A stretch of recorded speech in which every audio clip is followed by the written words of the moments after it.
one yet. There we go. Morning everybody, Captain Art here, casted forward.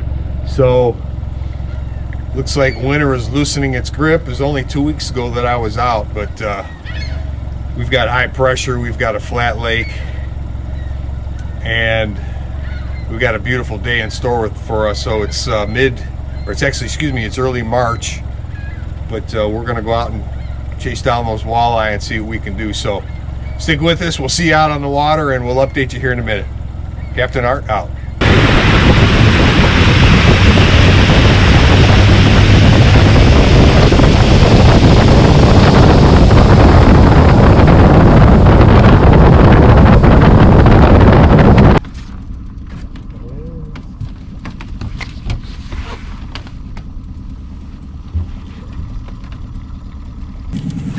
Oh, I put that little shaking shad on there. I scaled down. Oh, did you? Yep. Nice. Did you? Yep. Nice. There we go. So that's a WalleyeNationCreations #7 shaky shad in a electric zebra, I want to say. But what I did was I scaled that bait down, and we made a move.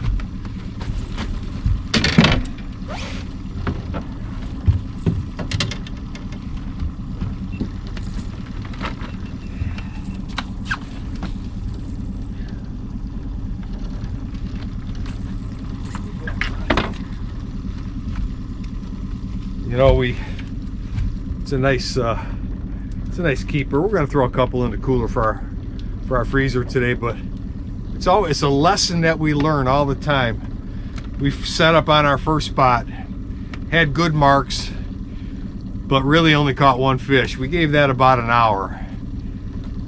So we decided to make a move. I've been catching fish a little bit deeper. The water's still only 35, 36 degrees. We got set up on the last break before a really long flat. It's actually where I had some success the last time we were out. So we decided to get set up here and give it about a half an hour. I don't even have my sights set yet, and we've already got 2 in the boat. So it's always an important lesson. You're marking fish, that's fine, but if you're not catching them, you got to have that willpower to get off of those fish and look for fish that are active. It's always an important lesson. We remind ourselves of that all the time, and we just learned that lesson again today. So we'll keep them coming, keep you posted. There he goes. Where you at, you? That's for you. Oh, nice one. Where you at? Oh, yeah. Oh, baby, that's a big fish. Oh, baby, that's a big fish.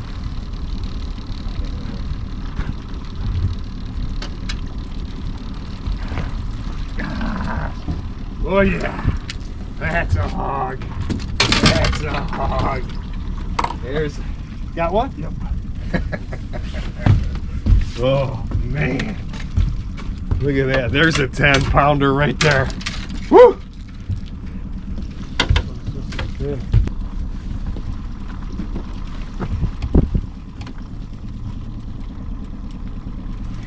Load them up. Loaded 40. Just gonna use the other net.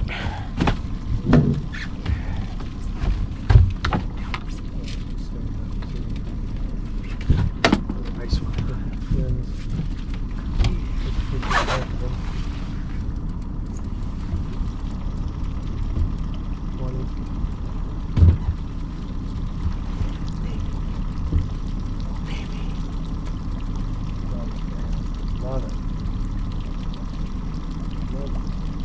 Ready for anything.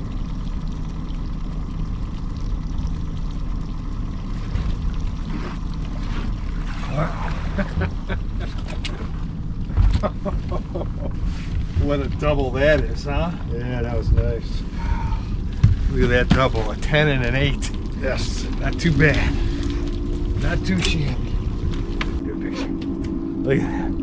Lake Erie walleye at its finest. You know, we're gonna do CPR. You know, this one's got some eggs in it, so we'll let her go.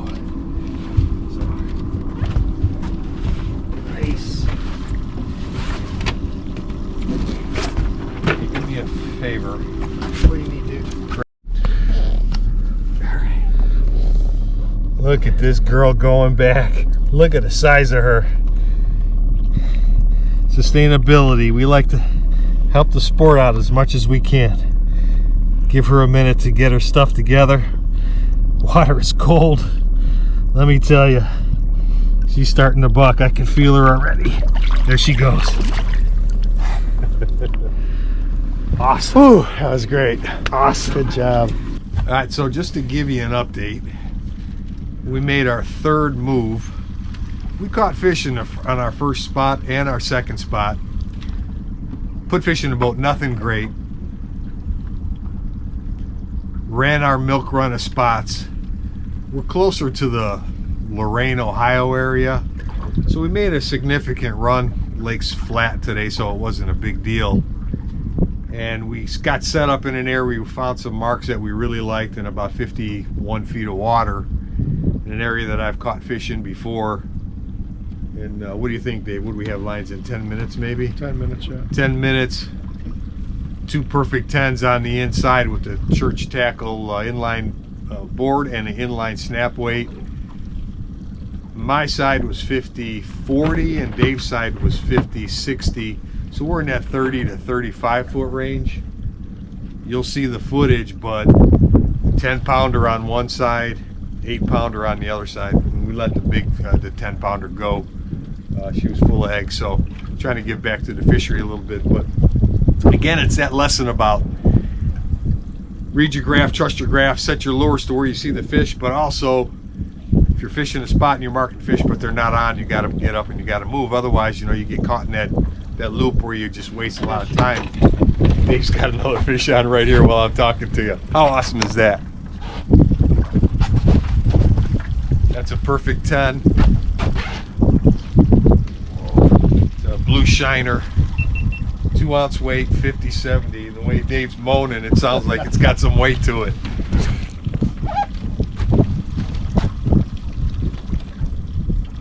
Couldn't have timed that better if I wanted to. How's your drag? Okay, yeah, you're not even. I know. That's fine. As long as it's loose, that's fine. You got all day. Looks like he wants to come over here again. Yeah, they like that. That's fine. Oh yeah. This line's pretty snug. Put this over here. So.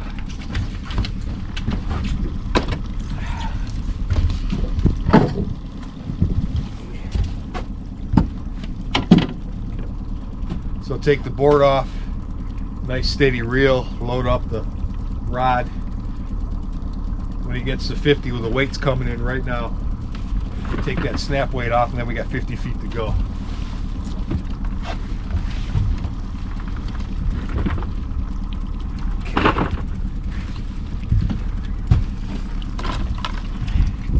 Usually the bigger ones will stay down. Looks like that's what this one's doing. And then you get around that 30 foot mark, they come up, that light hits their eyes, and then they start giving you whatever they got. They give you a little bit of attitude.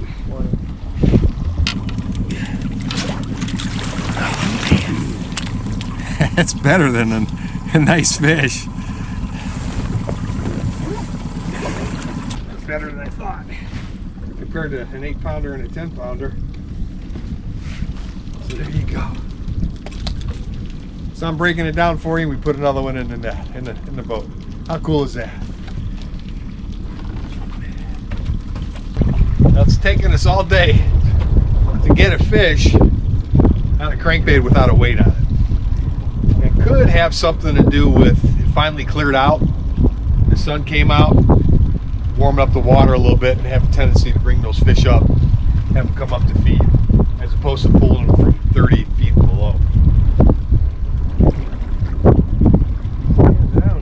This is on a Tommy Harris custom painted. My good friend Tommy. Shout out Tommy. Call it Night Stalker. It's a blue glitter bait on steroids. Ooh. You gotta come this way. Making him come this way.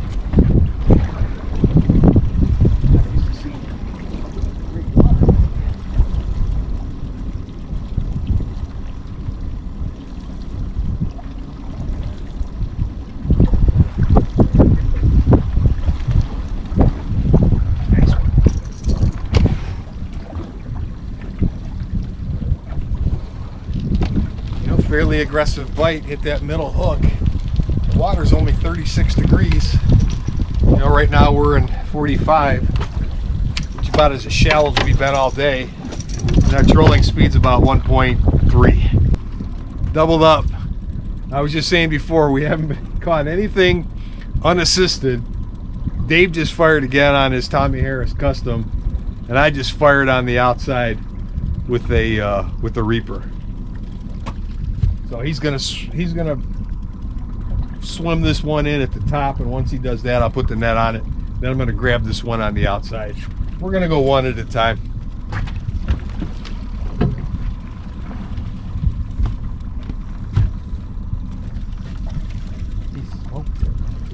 Yeah, good fish. Good fish. Crazy, beautiful fish, man. Look at that.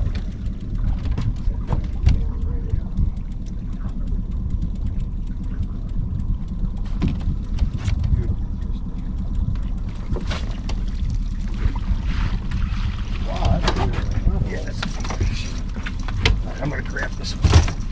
You got this? Yep. Okay.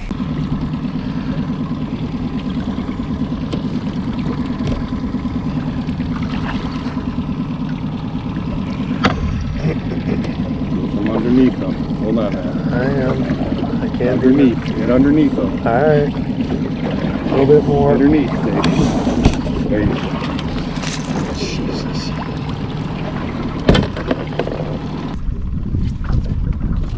Sometimes a big fish is just going to go wherever he wants to go, and that's what this one did. He crossed both lines. Dave did a great job on the net, and we got him in the boat.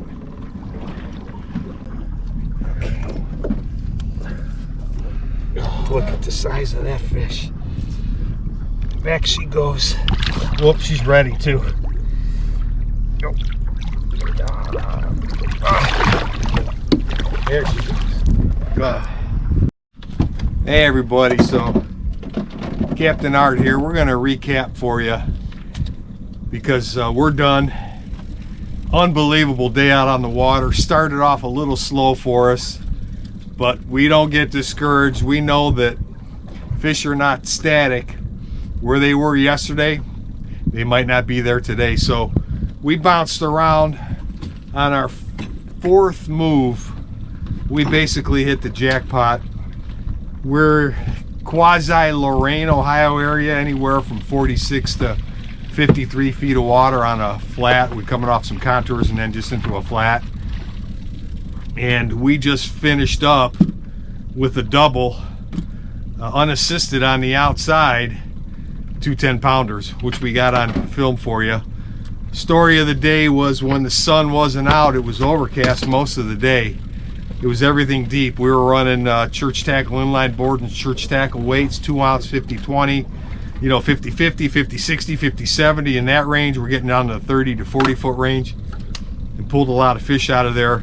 We were just joking that we haven't caught anything on the unassisted on the flat lines basically, and you know, we were like, it's not going to catch anything. The sun came out and all of a sudden I think Dave fired 3 and I fired 1. So moral of the story is the fishing can be good, but don't be afraid to move. Keep an eye on your graph. Trust your graph, trust your instincts. Adjust your baits based upon where you're seeing them on the graph. Run them a foot or two above their heads based on the water clarity, and good things will happen. But we got a nice cooler full of fish, but at the same time we released a couple really big fish to finish their spawning duty. So had a great day out on the water, First Mate Dave and I, and we'll see you next time. Captain Art out.